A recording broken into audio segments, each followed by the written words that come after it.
And I want to take just a quick moment and show you what we've done in here. I'm still experimenting with the perching. I found that just a simple board just seems kind of awkward to me. I mean, I wouldn't want to have to sit on a single board all night long. And so what we did is we gave them one, and then behind it is another, and behind that is another, and behind that is another. So every 6 inches they're apart. That gives the manure, you know, the manure can still fall down. They have a place to put their feet to perch, but then they can also rest their back ends or whatever on top of these. And so far the chickens seem pretty happy with that. And we gave them another board down here to hop up on in order to get up on their perches. This is about 2 feet. It's kind of quite a jump, and they can all do it. And the reason we did that is because we didn't want raccoons being able to climb up there. So they're pretty safe once they get up there. And you can see here I had to build one little girl a ladder. Even when we put the perches down low, when these were down low, she was never able to climb up and down that perch. And so, needless to say, I had to build her a ladder, and she has gotten a little bit better, a little more agile sitting up here, a little more comfortable. And I think I've seen her jumping up on the perches on her own. So I'm about ready to take that ladder away. It was just there for training for her, I guess.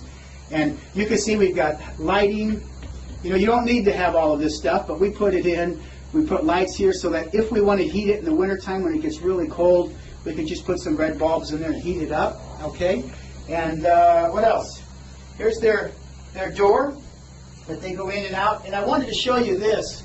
This is the wiring around the windows. And this is just a cheap little window that we bought at Menards with just a screw, I think, is all we have in the bottom to create the hinging effect. And this is just a basic latch. And what my carpenter did was he took the wire, stapled it, kind of cut it to the size, and then he bent it, kind of bowed it, so that the window can never open any farther than that. And you can see the latch here. As I say, it just kind of, you can latch it so it stays in place. I've actually used it to, if I want to close the windows a little bit, I can still just latch that over, and it's locked in place. And we actually had a raccoon trying to get in here the other night. We saw his footprints all over the outside of the windows, but he couldn't get past that wiring. And that was just a little bit of genius on my carpenter's part. One other thing I wanted to show you is our cupola. It's an actual working cupola, and you probably saw it on the outside of the building here a moment ago. We have holes drilled up there. I think they were 3/4 inch, half inch, or 3/4 inch holes all along the top, so that air can vent out. This is actually a working cupola where when you slide that over, you determine the amount of ventilation that your coop is going to have, and that works really, really well. And that way we're able to close up the windows and still have the right kind of ventilation going in.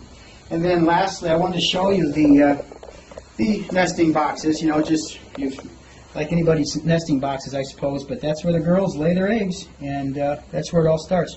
Oh, hey, one last thing I want to show you, and that is our door. This is my door installed, okay?